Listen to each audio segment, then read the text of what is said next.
Hapana kana chigwere chakadaro. Aiwa, hakuna. Kune chigwere chekuti kuchipatara maprofita acho takapedza kuti tisingahwiri majekiseni. Asi kuti chinhu chavanga vatoisiwa chinhu chaimwa, chinhu chamunamato chaimwa, mapiritsi chaimwa.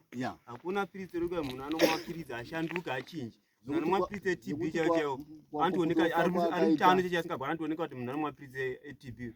Asi vanhu vambochinja kana.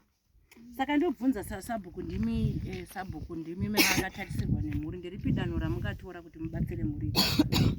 Ini danho ndinotora mushure mekunge mhuri yatotiwo ngatiite danho iri. Alright. Ndo danho ranengatora. Tombonzwa vatete mashoko kuti ndapi matanho amuchatora kana kuti mungozvisiyira kuna Mwari sekurehwa kwavakaitwa namama.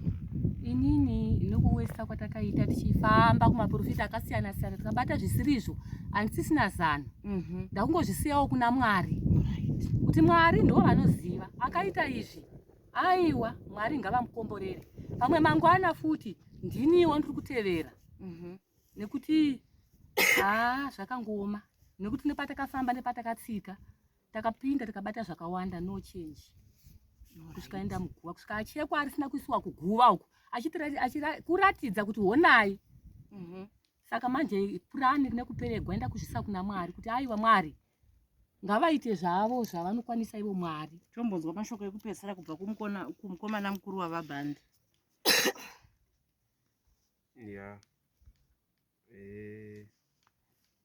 Famba iri vanhu vakadhinwa nokufamba twakafamba kana zvinhu zvaibudisiwa zvichiitwa kuti varapiwe. Hobho vakabudisa. Amweni zvangu ndabudisa zvawanda chaizvo. Kuti ndara arapiwa baba vachiramba kupasipora vanhu. Nokuti vanga vatogadzirwa kudhara. Chiyanga chatopinda zvokuti ipapo vakatovabaya vatovafuni vaida kungotovabaya ipapo vachipfuura kuvanhu. Ndosaka vanguziva time after vachiita vapfuura kuvaJuma.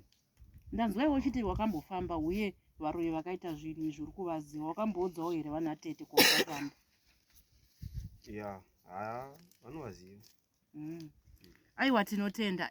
Tiri kuno kuKirima Masabhuku Vincent. Tichazokuudzai zvakare kana iyo mhuri yazotidana kana vaine humwe urongwa. Tinokutendai nenguva yenyu yekuteerera. Amene kuti dai wanga uriwe waita sei padambudziko rakaita so iri hama yako yaradzikwa isina nzeve waizvitora sei? Tinokutendai nekuteerera chirongwa chaTete Joyce.